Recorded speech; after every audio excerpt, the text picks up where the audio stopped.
Jesus Cristo, amém? Amém. Vamos abrir a nossa Bíblia hoje na Epístola Geral de Tiago, capítulo 1. Tiago, capítulo 1, vamos ler do versículo 22 até o versículo 25.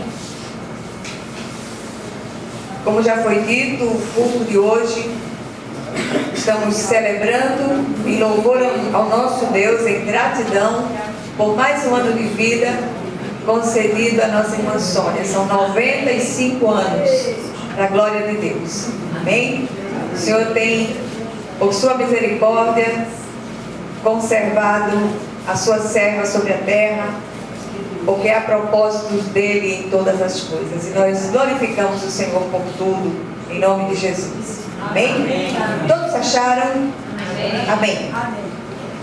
Versículo 22 a 25 do primeiro capítulo de Tiago diz assim: tornai-vos, pois, praticantes da palavra e não somente ouvintes, enganando-vos a vós mesmos.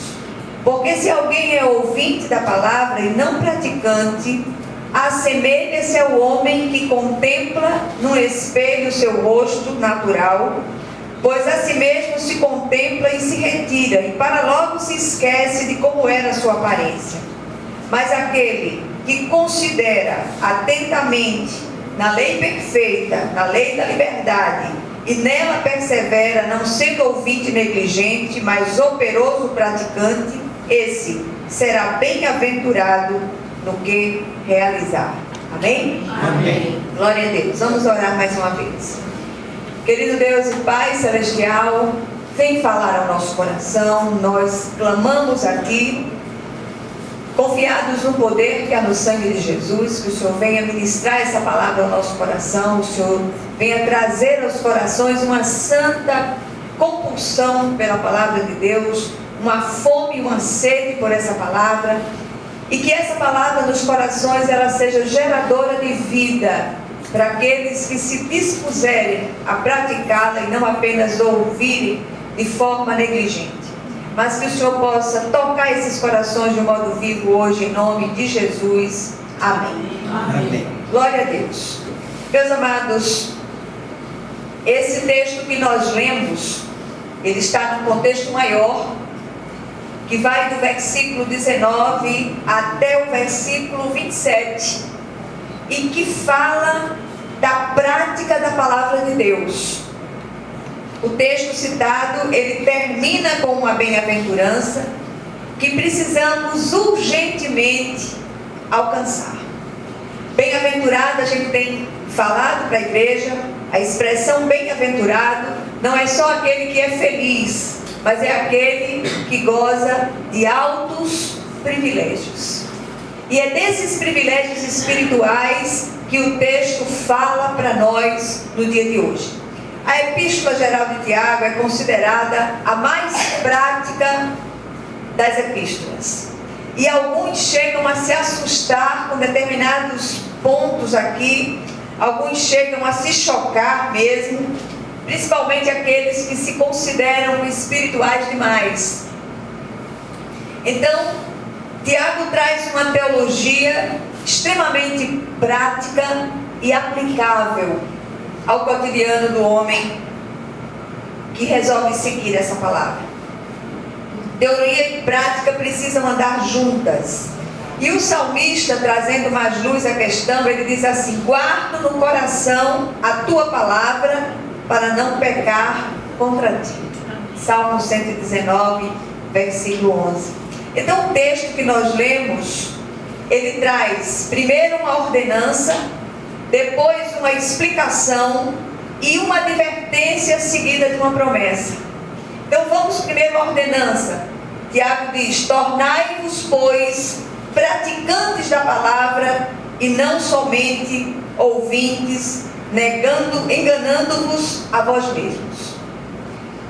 Depois vem a explicação: porque se alguém é ouvinte da palavra e não praticante, assemelha-se ao homem que contempla no espelho o seu rosto natural, pois a si mesmo se contempla e se retira, e para logo se esquece como era a sua aparência.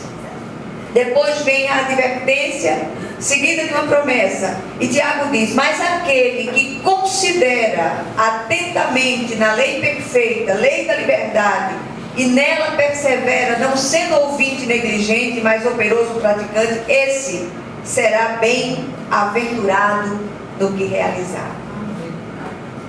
Quantos ouvintes negligentes da palavra de Deus há no nosso meio? Eu não estou falando da igrejinha Betel, não. Estou falando de um todo. Daqueles que professam Cristo, daqueles que foram batizados, daqueles que engrossam o rol de membros das igrejas visíveis. Essa semana eu conversava com uma amada irmã e ela dizia: olha, eu tenho me assustado com aquilo que eu tenho visto dentro das igrejas. E é para se assustar mesmo. Então nunca foi tão imperioso para nós a prática dessa palavra, que cada vez que nós ouvimos uma pregação, uma mensagem, que cada vez que nós nos debrucemos sobre a palavra para ler de forma sistemática aquilo que está escrito aqui, nós possamos nos perguntar: Senhor, como eu posso aplicar essa verdade à minha vida? E aí a gente para meditar um pouco a respeito desse assunto. E eu tenho pensado muito nessas conversões insinceras. Quem são os convertidos insinceros? Não sei. Mas o Senhor sabe. Só o Senhor sabe, só o Senhor enxerga.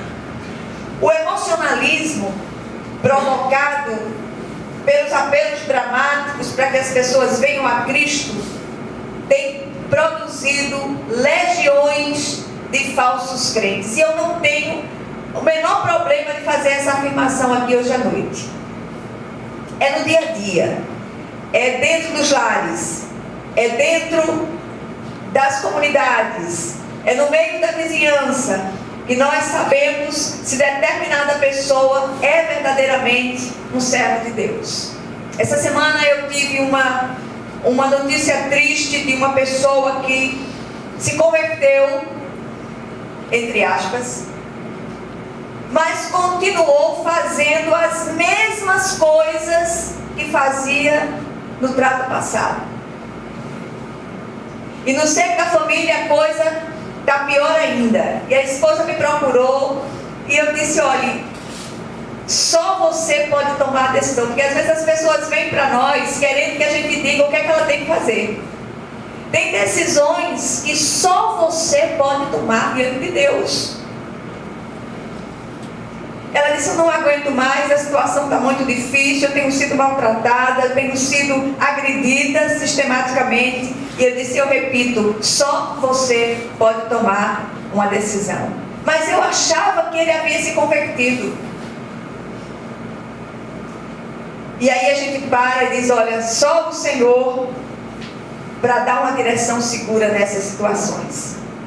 Então outro dia eu li uma frase que traduz bem essa questão. Eu não sei a autoria da frase, uns dizem que é de um, outros dizem que é de outro, não sei exatamente, alguns atribuem até o reverendo Augusto Nicodemos, mas a frase diz o seguinte: arrependimento não é quando você chora, mas quando você muda de fato. Chorar, muitos choram emocionalmente, mas aquele que realmente se converteu, aquele que foi visitado pela misericórdia de Deus, pela graça salvadora, nunca mais essa pessoa é a mesma. Há uma mudança profunda.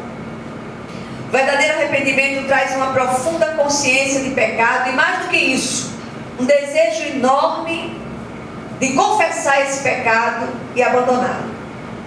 E aí o autor de Provérbios, falando sobre essa questão, ele diz: quem esconde os seus pecados não prospera, mas quem os confessa e os abandona encontra misericórdia. Provérbios 28, 13. Segunda coisa que nós paramos para pensar: conversão genuína é mudança de mente e mudança de rota. Aqueles que têm um encontro real, repito, com o Cristo vivo, nunca mais serão os mesmos. Não dá para ser a mesma pessoa, não dá para voltar pelos mesmos caminhos, não dá para fazer as velhas coisas, porque há uma mudança de natureza, há uma mudança de mente, há uma mudança de espírito. Essa pessoa é transformada no cerne da sua alma. Nunca mais essa pessoa vai ser a mesma. O texto citado no início começa com uma ordenança, termina com uma promessa aos que a observarem. Tiago ordena aos seus leitores: tornai-vos, pois, praticantes da palavra e não somente ouvintes, enganando-vos a vós mesmos. A religião pode mudar comportamento, e até muda por um certo tempo, mas só o encontro pessoal com Cristo vivifica o espírito do homem morto em seus delitos e pecados. Esse homem nasce de novo da água e do espírito. As coisas velhas passam e tudo se faz novo. Essa pessoa se torna um praticante compulsivo da santa palavra de Deus. Ela não vai se tornar alguém impecável, porque a impecabilidade só na glória. Mas essa pessoa, ao pecar, ela é visitada com aquele pesar, com aquela tristeza segundo Deus, e ela só vai ser restaurada na hora que ela confessa diante de Deus aquele seu pecado. E aí, o desejo dessa pessoa é agradar aquele que o transportou do reino das trevas para o reino do Filho do seu amor. Ele foi resgatado, transportado, ele mudou de vida, mudou de rota, e eu repito, nunca mais ele vai ser a mesma pessoa. Na sequência, Tiago diz assim: porque se alguém é ouvinte da palavra e não praticante, assemelha-se ao homem que contempla no espelho o seu rosto natural, pois a si mesmo se contempla e se retira, e para logo se esquece de como era a sua aparência. O ouvinte negligente jamais será um discípulo de fato. Ouviram isso? O ouvinte jamais será um discípulo. O ouvinte, ao contrário do discípulo, não pratica o que ouve. Ele acumula teorias e só. Seu coração é terra rasa e a semente ali lançada é queimada pelo sol, pelos cuidados, jamais frutificará. Aí nós voltamos ao início, a recomendação inicial de Tiago: repetir versículos decorados e lançados a esmo muitos fazem. É tão fácil. No entanto, poucos são os que realmente se deixam ministrar por aquilo que foi ouvido. Então o desejo do nosso coração é trazer essa palavra, uma palavra de exortação, um chamamento à responsabilidade para a nova vida que você abraçou, ou a nova vida que você foi abraçado pelo Cristo. A palavra para muitas pessoas fica apenas no nível do intelecto, mas não desce ao coração e por isso não gera vida. Tiago fecha sua linha de raciocínio a esse respeito e declara: mas aquele que considera atentamente na lei perfeita, na lei da liberdade, e nela persevera, não sendo ouvinte negligente, mas operoso praticante, esse será bem-aventurado no que realizar. Quem é o bem-aventurado? É aquele que goza de altos privilégios. Muitos traduzem a expressão bem-aventurado como alguém feliz, alguém simplesmente abençoado, mas é alguém que goza de altos privilégios. Então, a palavra de Deus aqui é chamada por Tiago de lei perfeita, lei da liberdade. Para a liberdade nós fomos chamados. Que a gente não venha se enredar em laços de escravidão outra vez, a escravidão do pecado, a escravidão da velha vida, a escravidão das velhas práticas. Que a gente possa olhar para aquilo que o Senhor fez por nós na cruz do Calvário. Então aquele que atenta para ela, considerando e praticando o seu conteúdo, será bem-aventurado no que realizar. O que nós aprendemos aqui? Primeira coisa, o cristão genuíno é chamado à prática da palavra de Deus. Essa prática é amor em ações concretas. E eu quero chamar a atenção da igreja hoje para ações concretas como fazer, acudir, ajudar, alimentar, cuidar, repartir, acolher, estender as mãos, dentre outras. Se o seu cristianismo ele fica só no limiar do Deus te abençoe e vai em paz, esse seu cristianismo é uma farsa. Nós somos chamados a pôr a mão na massa, a fazer, a realizar para a glória de Deus. E eu tive o privilégio de conhecer homens e mulheres de Deus cheios da graça do Senhor, que puseram a mão na massa e foram as últimas consequências nesse seu empenho de fazer a obra de Deus. Muitos pagaram com a vida, mas hoje gozam de altos privilégios na mansão celestial. E nem sempre a nossa trajetória por essa terra, esse andar em altos privilégios, significa que nós não vamos ter problemas aqui. Muito pelo contrário. O Senhor Jesus disse: no mundo passais por aflições, mas tem bom ânimo, eu venci o mundo. E o Senhor venceu e nos habilitou a vencer também. Então que nós possamos dizer: Senhor, eis-me aqui, envia-me a mim. Senhor, me ajuda a ser um instrumento nas suas mãos. Que essa seja a nossa oração continuamente. E eu tenho glorificado a Deus porque tenho visto o Senhor usar tantas pessoas aqui. Às vezes a gente imagina que trabalha em determinado lugar como profissional apenas e a gente vai se realizar naquela profissão. Não, o Senhor colocou você ali com um propósito específico.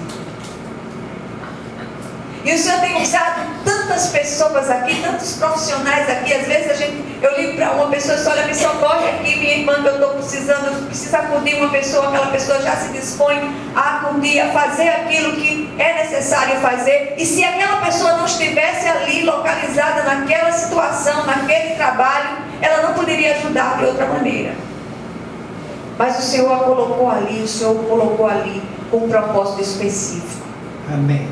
Eu tenho visto as ações de Natália como advogada, de Alessandra, em tantas situações que a gente diz assim: olha, não tem saída aqui, mas tem saída, e o Senhor colocou aquela bênção de Deus ali, exatamente para estender a mão, para ser o elo entre ele e aquela pessoa que está precisando. E assim são os outros profissionais, tem muitos profissionais aqui. Eu não saberia citar o nome de todos e as situações específicas de todas elas, mas eu sei que Deus tem grande propósito na vida de cada uma dessas pessoas, em nome de Jesus. Eu agradeço de um modo especial a Alessandra, a Natália, a nossa querida Gil e tantas outras pessoas que têm sido instrumentos de Deus para abençoar a muitas vidas. Segundo lugar, o ouvinte negligente é um religioso de fachada. Ele jamais será um discípulo de Cristo de fato, pois a palavra ouvida jamais desceu ao seu coração. E por isso, jamais gerou vida. As igrejas têm sido lotadas. E essa semana me veio uma outra queixa de uma avó, porque a sua neta, tão envolvida, entre aspas, na obra de Deus, fazendo um trabalho que aparecia, não era um trabalho de bastidores, e de repente largou tudo, voltou para os velhos caminhos, ela, o marido, o irmão e todo mundo, e voltou a fazer as velhas coisas. E ela disse: olha, eu tenho chorado tanto. Eu digo: pois chore e ore, para que o Senhor restaure isso em nome de Jesus, né? Se a gente fosse abandonar Jesus porque as coisas estão difíceis, ninguém seguia Jesus. Quantas dificuldades o povo de Deus tem enfrentado nos últimos tempos? Todos nós, indistintamente. Se a gente fosse parar nesse instante para fazer um breve testemunho, não era um breve testemunho, era uma vigília, para dizer de todas as agonias que nós temos vivido, que nós temos passado. Mas o Senhor é aquele que tem nos conduzido em triunfo, apesar de todos os pesares e apesar de nós. E eu repito, conversão é mudança de rota, é mudança de mente, é mudança de espírito. Em terceiro lugar, aprendemos que o operoso praticante da palavra tem sua vida transformada e será bem-aventurado no que realizar. Essa é uma bem-aventurança que todos precisamos alcançar. E quero chamar sua atenção. Essa realização mencionada aqui está longe de se referir a empreendimentos materiais. O Senhor se refere a realizações com vistas a bens eternos. Que o Senhor, Ele aplique essa porção da palavra ao nosso coração, que Ele nos encha com a alegria viva do Espírito Santo, porque outros caminhos tortuosos virão, dificuldades vão continuar chegando a toda hora, e eu nunca vi a profusão delas, tem sido grande, mas em nome de Jesus, com o Senhor no barco, tudo vai muito bem. Que nós possamos chegar cheios de esperança ao destino eterno, em nome de Jesus. Amém? Glória a Deus.